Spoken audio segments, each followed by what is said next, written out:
Yang kedua, kalau kita yakinin orang, ibaratnya itu kalau di akhirat akan menjadi orang yang bangkrut. Tahu orang yang bangkrut? Tahu orang yang bangkrut ya? Ibaratnya kita puasa kemarin, ya, zakat, sholat, itu kalau ditumpukin pahalanya, misalnya ada 7 tronton, kan pahala sholat berjamaah katanya 27 ya, 27 apa? 27 apa? 27 apa?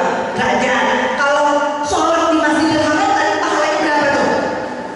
100.000 kali gitu ya. Ceritanya pulang haji soleh banget nih, karena sholatnya di masjid terus, Qur'annya hatam 2 kali, ya, tawafnya banyak, sedekahnya banyak, dia pulang haji nih, ya.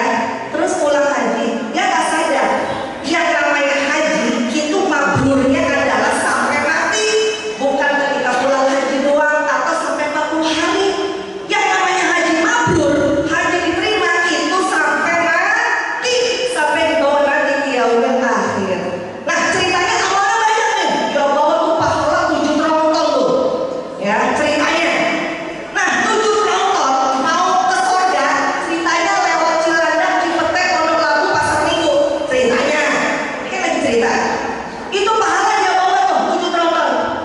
Pas sampai Pasar Minggu belum sampai surga, ya.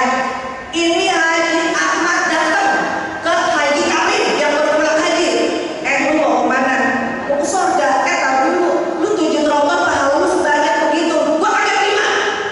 Ingat gak waktu pulang haji pernah mendapat saya, maki-maki saya di